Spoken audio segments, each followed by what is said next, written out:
Sabe quando você vê alguma pessoa que toma uma decisão financeira, aí você pensa, nossa, isso não faz sentido nenhum. Ou você pensa assim, mas por que que essa pessoa tá fazendo isso? Será que ela é maluca? Eu já pensei bastante assim, a respeito de muita coisa que eu via as pessoas fazendo com o dinheiro delas. Só que o primeiro capítulo desse livro aqui, A Psicologia Financeira, me mostrou uma coisa que até então eu não entendia do mercado financeiro. Ninguém é maluco.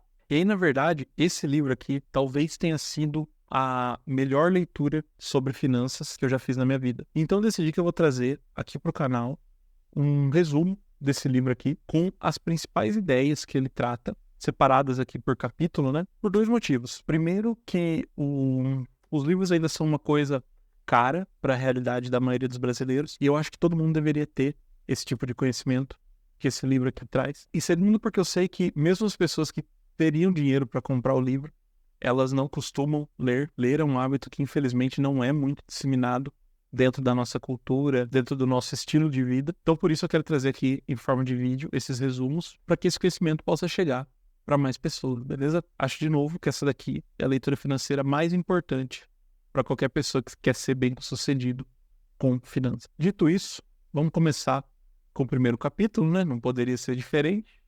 E ele tem um título, até meio provocativo, né? Que diz: ninguém é maluco. E ele vai tentar explicar qual que é o racional por trás dessas decisões, que muitas vezes para a gente é maluquice financeira. E aí a ideia central é que pessoas diferentes têm visões diferentes sobre o mercado financeiro. Simples assim. E aí, como o autor é americano, né? Todo americano gosta de falar da quebra da Bolsa, em 1929. A Bolsa dos Estados Unidos praticamente quebrou, como o próprio nome diz, né? E as ações passaram a não valer quase nada. Então, muita gente perdeu muito dinheiro. Não havia uma certeza de que as ações iam voltar pro valor delas. E muitas empresas, de fato, não voltaram. Muitas empresas quebraram. E os acionistas quebraram junto. Então, foi um período bem traumático ali da economia norte-americana, né? E ele fala que pessoas que investiam naquela época e voltaram a investir depois, passaram a ter posições mais defensivas. Enquanto pessoas que só estudaram o que aconteceu em 1929 e passaram a investir depois dessa época, né, já tinham uma visão mais otimista do mercado e já tomavam mais risco. Muito porque essas pessoas nunca tinham quebrado como aquelas de 1929. Mas aí, quando a gente fala da queda da Bolsa de 1929, faz quase 100 anos, já é um negócio que está muito distante da gente. Vamos trazer um exemplo um pouco mais real, então? Vamos falar de Brasil e do que aconteceu no Brasil no final dos anos 80, começo dos anos 90. Para quem conhece a época, a gente tinha uma inflação, eu falo a gente Brasil, né? Porque eu não era nem nascido na época. Mas a gente tinha uma inflação absurda. Acontecia que o preço de um produto durante a manhã não era o mesmo preço do produto à tarde. Tinha até a profissão de etiquetador de supermercado, né? Que era uma pessoa que ia passando com a maquininha e colocando a nova etiqueta no preço daquele item, né? De tão absurda que era a inflação. E aí o governo teve uma forma mirabolante de controlar essa inflação, né? Minimamente questionável, né? Que foi simplesmente bloquear o dinheiro da galera. Então, você tinha um dinheiro lá na poupança, você não podia sacar. E aí você se virava. E esse foi o episódio da nossa história que ficou conhecido como confisco e causou traumas para toda uma geração de brasileiros que tiveram seus dinheiros basicamente congelados ali, para não dizer outra palavra, né? Vocês sabem muito bem. E é isso. O dinheiro estava lá e você não podia pegar. Era a mesma coisa de não ter o dinheiro ali que você trabalhou para acumular. E aí, isso teve um impacto gigantesco na forma como os brasileiros investem. Pode reparar que as pessoas mais velhas, na faixa de 50, 60 anos, elas têm, as pessoas que investem, né? Elas têm muitos investimentos na forma de imóveis físicos. Da casa, apartamento, kitnet. As pessoas de 50, 60 anos, eles viveram essa crise do início lá dos anos 90. Então eles viram muitas pessoas perder tudo que eles tinham acumulado lá na poupança, porque simplesmente elas não podiam sacar. Então essas pessoas que tinham dinheiro na poupança, elas perderam o patrimônio. Enquanto as pessoas lá de 1990 que tinham imóveis, elas continuavam com os imóveis. E muitas vezes esse imóvel estava alugado e ela estava recebendo aluguel. Então o que passava na cabeça das pessoas? Que é um investimento seguro, invista em imóveis. É o recado que ficou daquela época, para as pessoas que viveram aquela época. Então, essas pessoas, elas vão ter muito mais dificuldade para entrar no mercado financeiro. E dificilmente você vai conseguir convencer uma pessoa assim a entrar no mercado financeiro, mesmo que você mostre que o retorno é maior e tão seguro quanto. Isso explica também por que canal de finanças faz tanto sucesso aqui no YouTube, né? Porque cada pessoa tem uma visão única sobre como o mercado funciona.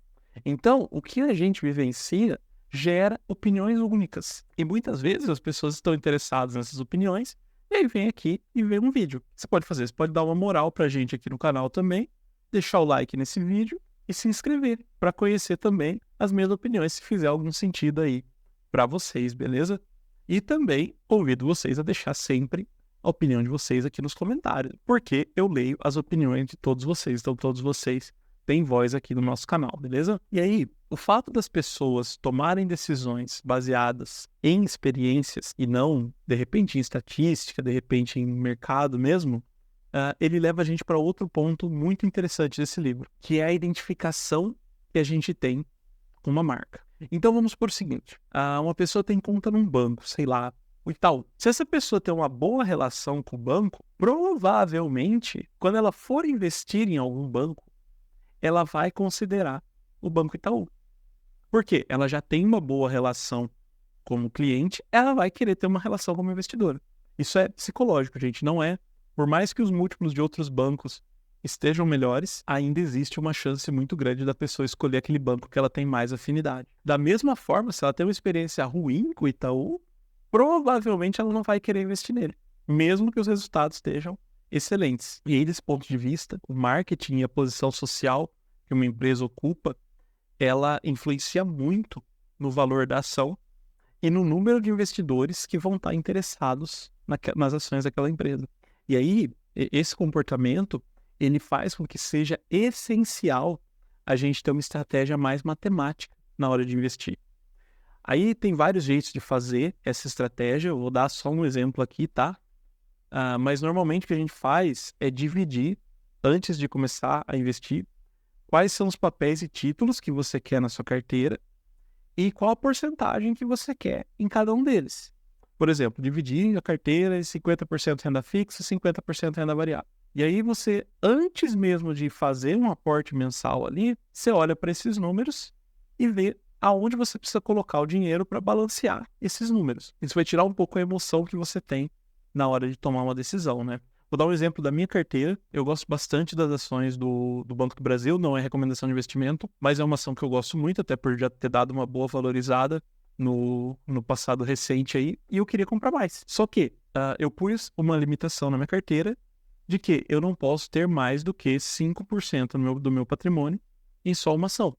Então eu parei de comprar Banco do Brasil, meio a contragosto, porque eu ia me expor demais ao risco. Então é isso que quer dizer você ter uma estratégia matemática por trás daquela ação. Meu desejo era comprar mais, mas a matemática não permitiu, porque eu já tinha 5% do meu patrimônio naquela empresa. Eu tinha que investir em outras para aumentar meu patrimônio sem aumentar o Banco do Brasil. E aí, no futuro, se eu quiser investir mais em Banco do Brasil, eu faço isso, beleza? Mas a gente pode ter outro lugar para discutir isso aí. Agora a gente está falando do primeiro capítulo lá da psicologia financeira. Ainda nesse capítulo, ele fala um pouco sobre a questão de apostas, tá?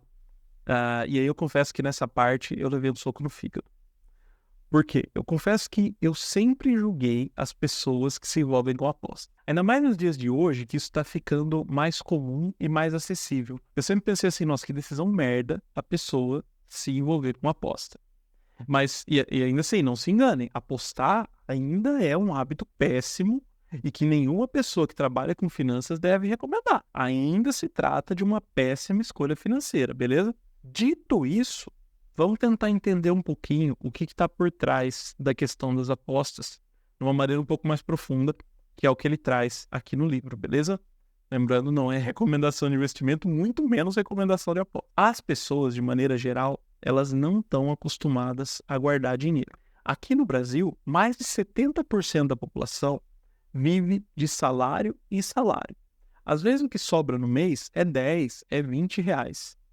Se você investir 20 reais no mês, numa taxa de 1% ao mês, que não é uma taxa baixa, no final do ano você vai ter mais ou menos 270 reais, já com os juros do investimento. Aí você já pensou, você trabalhar o ano inteiro, chegar no fim do ano com R$ 270? É meio desanimador. E é aí que a aposta pega a pessoa. Propaganda da aposta faz a pessoa acreditar que os R$ 20 que sobram pode virar 2.000, pode virar 5.000. O problema é que elas não falam que a chance disso acontecer é totalmente aleatória. Essa parte a propaganda não fala. E por isso as pessoas não sabem quão difícil que é ganhar, vão lá e perdem. Lembrando de novo, não é passando o pano para aposta, galera. Fazer aposta não é uma boa opção. É apenas tentando trazer uma ótica de por que as pessoas fazem, beleza?